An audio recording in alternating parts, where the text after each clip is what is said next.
Hey everybody, Sherri James here, creator of the Bible Hangout.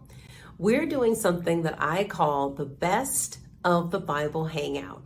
And it's where we are revisiting series that I love, that I enjoy teaching, that I think have power and relevance for today.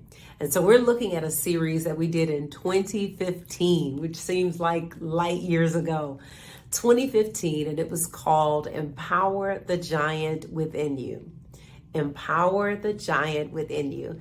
And there are 9 steps in this process. And so each month we're just focusing on a step. Now, if you're here during the premiere of this video, I want you to know that I have a very special gift for you. Make sure that you watch all the way to the end so that you can get the details to claim your special gift. And this gift is only available during the premiere. All right, let's get going. So, step 1 in this process of empowering the giant within is to recognize your divine nature. And I've already given you 2 things that you need to know. You need to know the difference between the impersonal you and the personal you, and you need to know that you can never make a mistake. The third thing that you need to know, and this is where we're focusing this week, is you need to know how to activate the impersonal you. So I spent the last 2 weeks making the case for why you want to identify with the impersonal side of life. But now I want to give you some practical steps for activating the impersonal side of life. And this And this is like what I would call turn on your God light, right? It is activating that part of you that knows all things and never makes a mistake. In you, it recognizes itself as beauty. In you, it sustains its perfection. I'm saying that part of you that is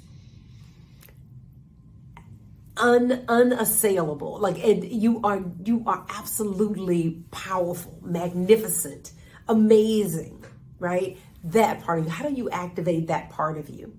Well, the first thing you want to do is you want to change the way that you talk about yourself. See, the words that you say about you shape you. Your life looks like, come on, somebody. Your life looks like what you say about you. If you change what you say about you, the texture, the tone, the fabric of your life will literally change. So you want to begin to speak about yourself as the divine perfection that you are. You want to begin to use those kinds of words, those kinds of phrases about yourself. I am radiant. I am a radiating center of life.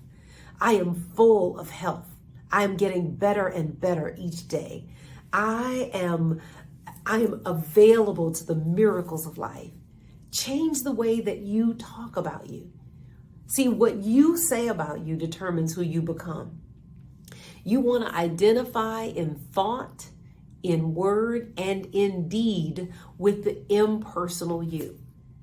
We already saw what can happen when you identify with the personal side of life, right? When you identify with the circumstances and the conditions that you're living through right now. What you want to begin to do you don't need anything in the outer to change.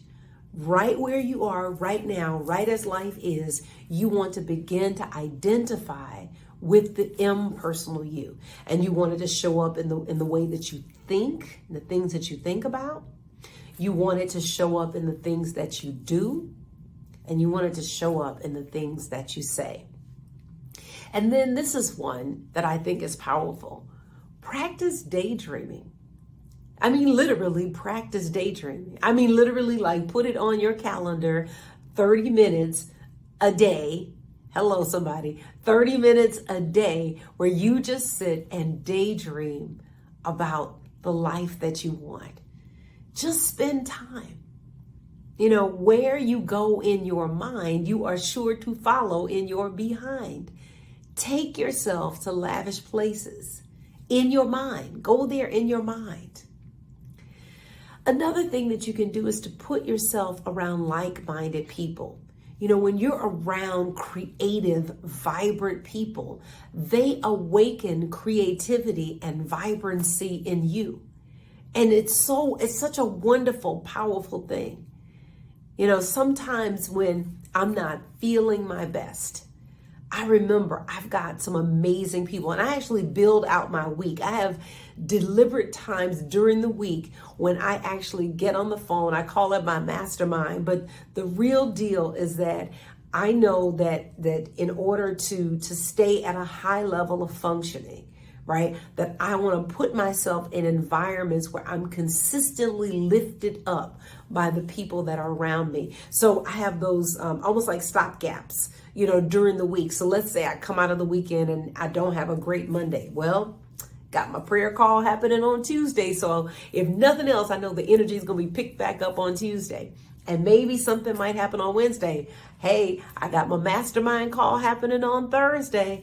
So I've got these places built into my week where I check in with the powerful people in my life, because motivation doesn't last, right? That's the fallacy. Motivation doesn't last. And so you want to know that you have people and things in place to lift you up, to keep your vibration high. You want to recognize when you're identifying with the personal side of life. When are you getting caught up with the things that are happening around you or happening in your life, right? And I know it's easy to do. Shoot, it happens to me. It's very easy to do. Stuff can be going on and one of my members at Up Church will say, life is lifing all over the place. Well, when life starts lifing all over the place, what is it that you do to basically activate your impersonal side?